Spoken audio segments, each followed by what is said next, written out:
Alright guys, so I went ahead and disassembled a few more things on the VK45 motor just to be able to mount it up properly onto this thing that I have right here. It's an engine leveler, because with the intake manifold on there, I can't really place it in a good spot where it's supported correctly so I can lift the engine up. Like right here, this is where you should be mounting it to, but with that leveler it doesn't reach far enough to be able to put 2 bolts in there and another one on the side, so I had to do it this way. I'm also able to check how the inside of the ports look, and you guys can see they are really clean. I just barely cleaned the exhaust over here on this side, and you can see it looks a lot better.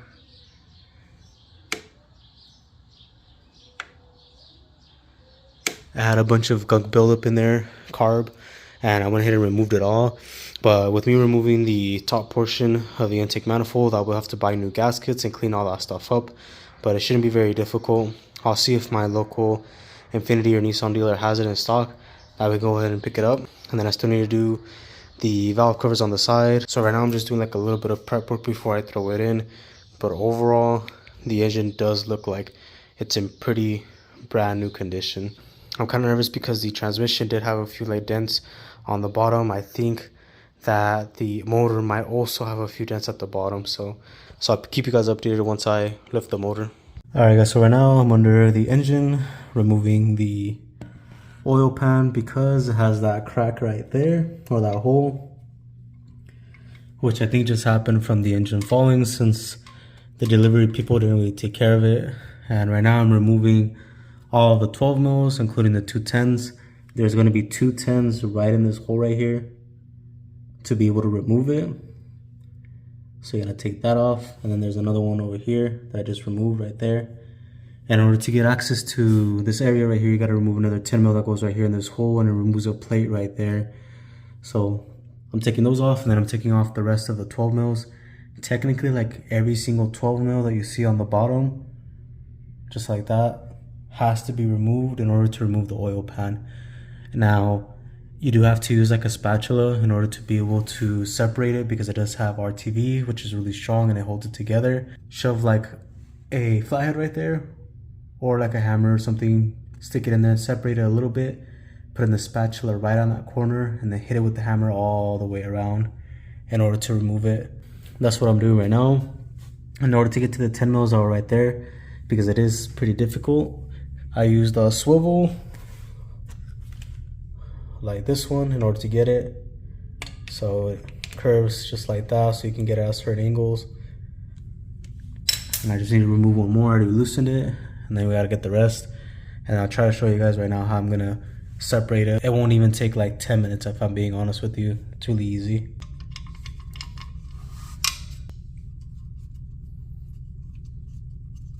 I removed my oil pan from the other motor that I had, but I kind of missed a few things, because when I removed my oil pan over there, I had already removed a lot of the accessories that were at the bottom, like the power steering pump right here, and then the AC compressor on the other side. And I didn't notice that this bracket that was right here was actually holding on to the top portion of the motor and the oil pan. So you will have to remove this bracket, take off the top one. I would just remove the entire accessory altogether, because it is going to add a little bit more weight to the oil pan, and I don't really want to damage it, so I just removed it. Same thing for the AC compressor.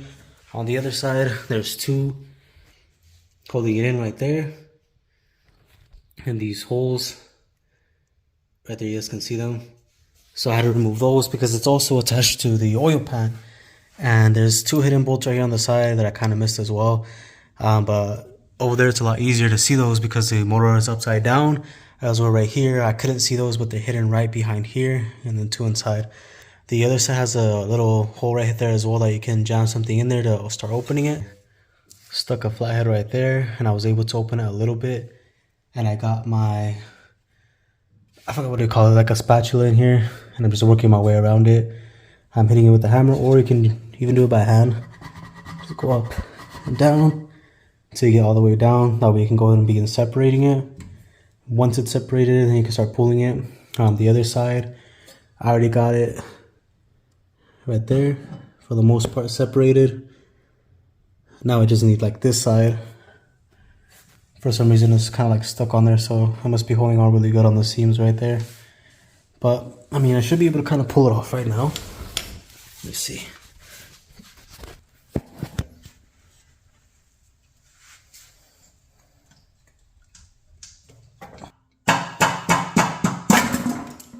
I want to check this as well to make sure it wasn't bent. I don't think so, because it just made a hole at the bottom, so I just got to remove it to see what exactly happened. So there's the inside of the motor right there. I just wanted to make sure that it wasn't like a piston that had fell out or flew out. But you can see that everything's intact. It all looks good.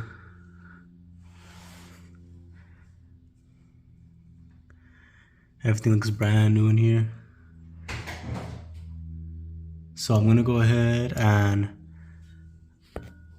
seal everything back up, and then we should be good to go ahead and put the motor back on. But I gotta remove all the old RTV that's on here. Alright, so I finally cleaned up the oil pan. This is how it's looking. It looks like that when you take it off. It has a bunch of buildup all over the place with the RTV. And I just used the star head, which is this one right here. And I went through it on the inside of the grooves.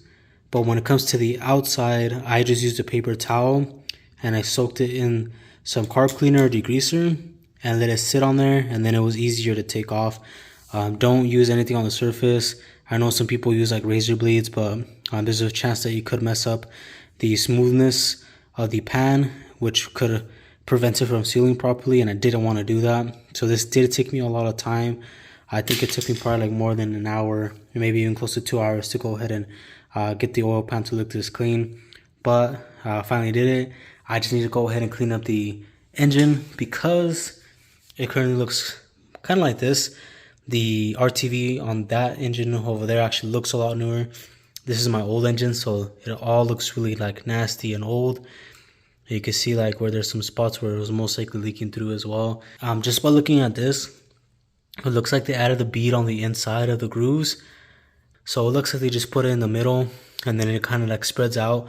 Because when it comes to RTV, it doesn't just like stick to the middle. Once you put that bead on there, it spreads out when you compress it.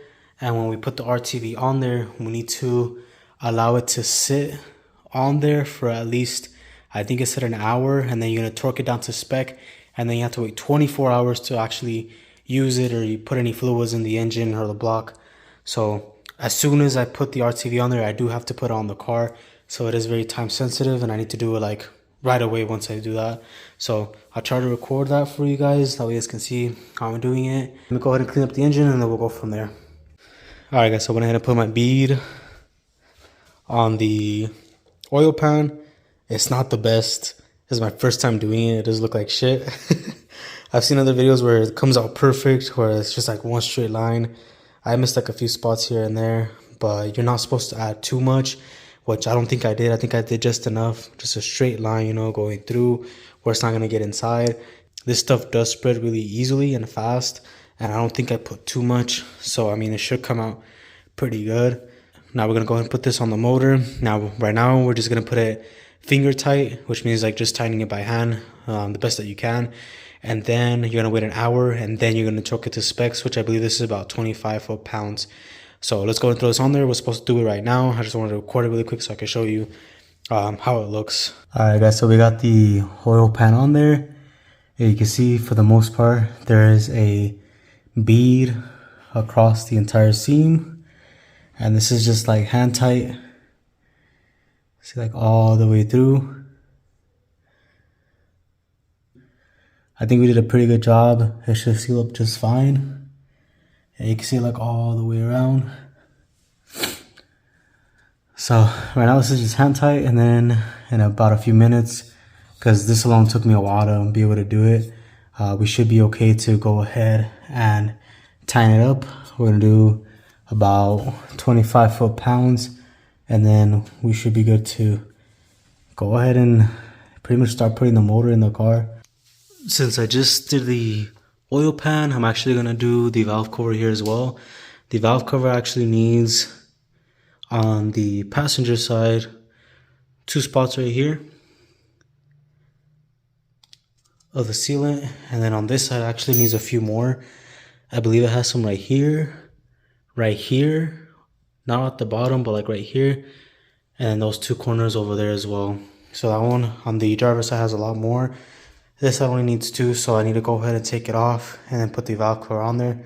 That way it can dry. That way by tomorrow it's already all dried up and I'm ready to go ahead and turn the car on and put oil in it. So that's what I'm gonna do right now. Same process as well. Just dab it on there, not too much. Right here you can see that I added too much because it was all the way over here. And I just took some off. But like right there even, it's like falling on the inside. So just make sure it doesn't do that. And take the access off and just add some on the corner because it just doesn't stick properly right here on the sides. It shouldn't really go too far over here. Alright, there you guys go. I installed the new gasket on the valve cover and I also fixed this like kind of puncture that I had right here. It looked like it had a hole, but I just covered it up and sanded it down a little bit. I'm just gonna paint it right now. That way it looks black. We got everything on there. You can see how right there, well, you can't really see it. There you go. Right there, I put the sealant on there, along with this side right there as well. So everything's good to go. Same thing on the other side. And then I put some right there, right here on the bottom, right there as well, and then over here. It's only on the like corners where it like goes up and down because I'm assuming it doesn't like seal properly because it has like a curve. So adding the seal on there just ensures that it actually closes up properly. So only reason that you add it on there. And to clean it, I just use a razor blade, and I only used a little bit, just like I did on the bottom of the oil pan. Just added a line and that was it. You don't have to add too much because if you add too much, it's going to go to the inside of the valve cover. I think I'm going to end this video right there. I just want to show you guys this really quick. Everything done. Now we're ready to go ahead and throw the engine inside of the car and then have everything mounted up. So that'll be in the next video.